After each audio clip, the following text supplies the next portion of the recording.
What's up guys, Chris here with another 4 Knights of the Apocalypse manga chapter review, and man was this an awesome chapter. In all, we get Sin's full identity revealed in this chapter. We get a pretty good and honestly pretty brutal fight in this entire series, probably the second most brutal fight we've gotten since the Ironside battle back in the Sistana arc, and that's saying something.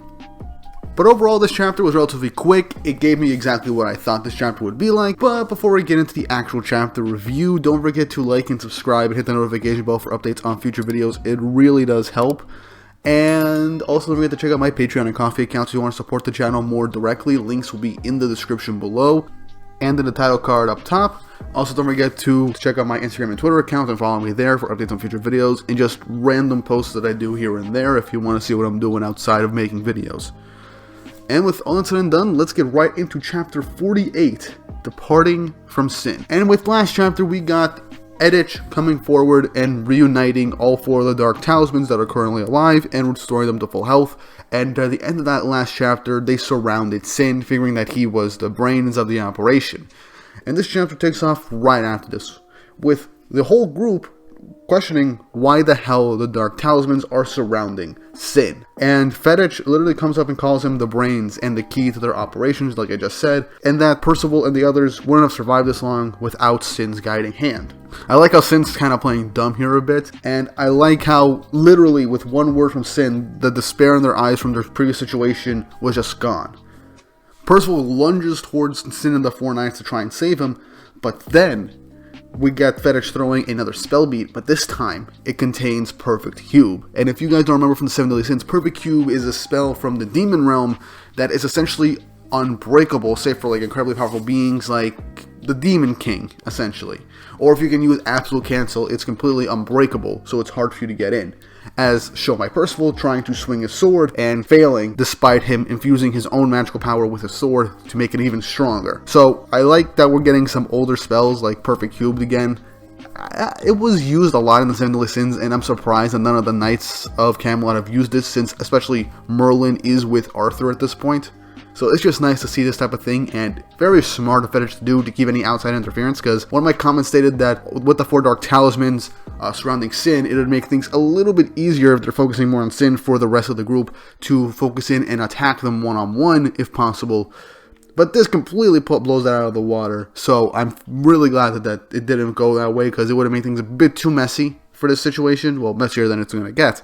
And we then get something that I suspected from last chapter. When Percival was about to get cut in the head by Fetich, when Percival tripped and got hit in the helmet instead, like softening the blow, Fetich brings up that it was Sin that swept his leg and tripped him up, and that Percival would have got his head cut clean off if Sin didn't do that, which means Sin was the one that knocked Percival over, saving his life at the very last second. So I like that. I like that suspicion was that someone tripped up Percival, and I'm glad that it was Sin. It wasn't just some lucky excuse that it was his cape or something, because looking back, it was not his cape that tripped him up.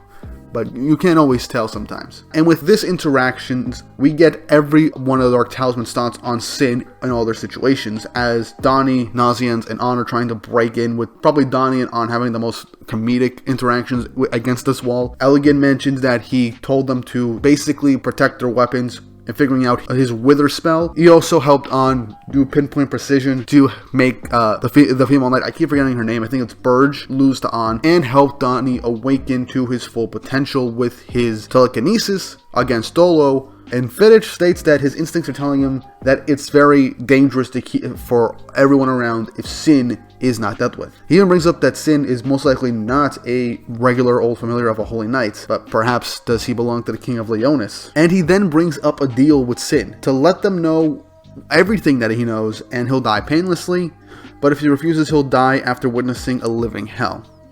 And Sin has his pick. So yeah, not exactly the best situation. I get why he'd rather not have to kill someone like needlessly and painlessly. He likes quick and efficient. He doesn't like giving people like painful deaths. He'd rather get everything over with. And I like how everyone's still trying to save Sin in this situation, because they don't know his strength. They don't know who he is. So they just think he's a fox that doesn't really do much.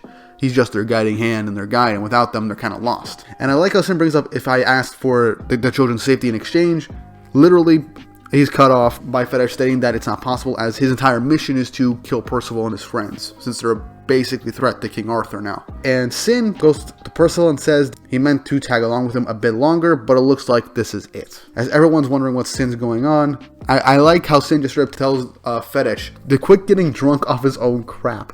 Okay, now this literally made me think that Sin was Bond, because this is something literally that Bond would say.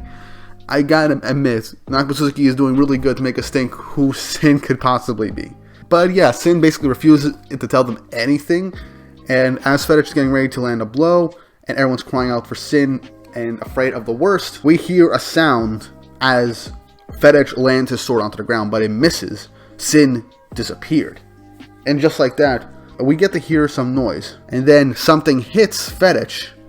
5 arrows hitting him precisely, and we see Sin right in front of him. Elgin falls to the ground, and he's dead. Flat out just killed right there, and he was shot clean at his pressure points.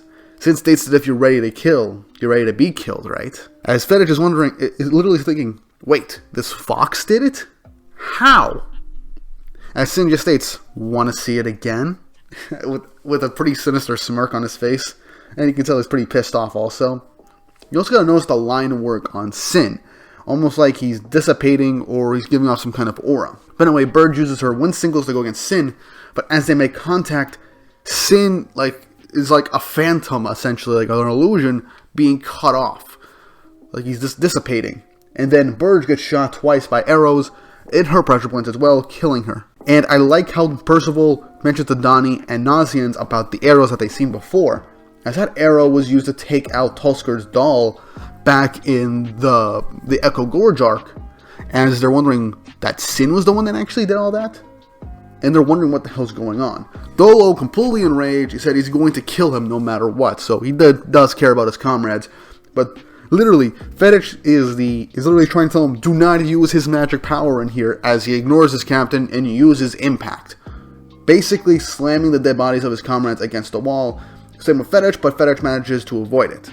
Smoke is everywhere. We see Dolo looking at where Sin's location was, saying like he didn't get blown away, as we see a bit of Sin's face and his hand. He presses it against onto Dolo's belly, as literally his face contorts and blood spurts out as if a bunch of pressure was just applied to him. And we see nice little hand motions as Sin basically lifts his hand, turns it into a fist, and it just punches Dolo square in the belly. And we see the intent of Sin's fist on the opposite side of Dolo, as Dolo is dead, but he then gets cut clean in half by Fetish, as An looks away in horror. Remember when he said this was a pretty brutal chapter? Yeah, this is a pretty brutal chapter. So yeah, as Dolo's corpse is just split apart, once again, I like how we're keeping Sin's real identity and face concealed throughout the whole of this chapter. As Sin states, no mercy for your allies. What an ass. And I like how Fetish is bringing out that it's logical to do this since Dolo was already dead from before. It states Sin to name himself, as everyone is looking on in shock, wondering if that's actually Sin. And Percival's like, who are you? As he just states his name, Lancelot, as we get his full face reveal, ending the chapter. And I gotta say, I did not expect things to go almost beat for beat what I predicted last week, to an extent, because I predicted that at the very least, this chapter would have to be Sin's identity reveal at the very end.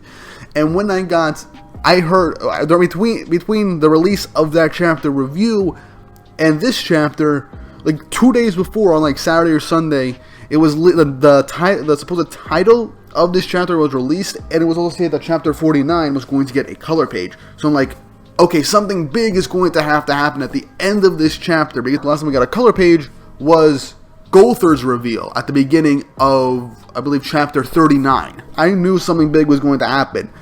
I gotta admit, I'm so happy that I was right. I'm glad that it was Lancelot, because it makes complete total sense that at least half of the 4 knights have been on screen this entire time. And also, we get to see just how strong Lancelot himself is, and just how huge the power gap between him and the rest of the group is, considering that he took out 3 of the knights that they had problems with instantaneously. Now also has the fact that they were in a closed environment, and they were focusing on Sin the Fox. So what this could be is that Sin was just an illusion that Lancelot had created initially to help guide them and keep his identity a secret from the rest of Camelot's knights as he tried to covertly, essentially, guide everyone to Leonis to have them gathered. Meaning, we're definitely going to get Kristen in the next arc, because I really feel like we're going to make it to Leonis after this arc, and maybe we'll get the reveal of the final knight this entire time. But yeah, I like we get to see the huge power gap between the knights that were giving our group a bit of trouble with Lancelot, and now we have a full-on one-on-one duel between Fetich, the leader of the Dark Talismans, and Lancelot. Now, before I end off this little review, let me just state this. Lancelot, if you put him side by side with a picture of Ban and even a younger version of Ban, he really does look like Ban. And in the Lancelot one-shot, Lancelot does have blonde hair and red eyes. So I really like that we got just one page just showing Lancelot in his full outfit, and a nice little hunter's outfit too, considering that he uses arrows as well. So that's an interesting choice of weaponry for him. Now, how he's going to fight it and what his real magical power is, I'm not entirely sure, but I can't wait to find out. But yeah, Four Knights of the Apocalypse chapter 48 was great. It was pretty brutal for this whole fight, but I'm glad we got Sin's reveal right now, and pretty much almost on the 1 year anniversary of the series, considering that we've been following Percival, Sin, and Donnie since like chapter 5, and we haven't gotten Sin's true identity. We've only had Percival as the only named Knight of the Apocalypse.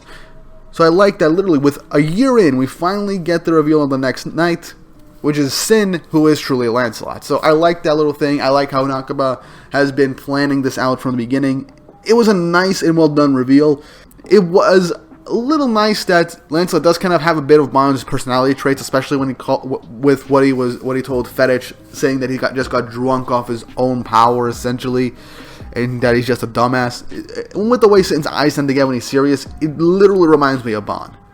So I like how it's not Bond, even though it would have been cool also. But hey, makes complete and total sense, and I'm happy with it. But now, next chapter is definitely going to have to be the conclusion of this arc with the Battle of the Dark Talismans. So I really want to see how strong Sin is one-on-one against Fetich, as he is going to be the strongest knight, and we haven't seen Fetich's magical power yet. So, we're going to have to leave this up to the imagination. But what did you guys think? Do you think this reveal was well worth it? What do you think of the whole battle that we just had? Do you think that Sin was an actual familiar that Lancelot would talk to, or was Sin just Lancelot himself in disguise with some type of illusion? I personally think it was. But yeah, I really do enjoy this.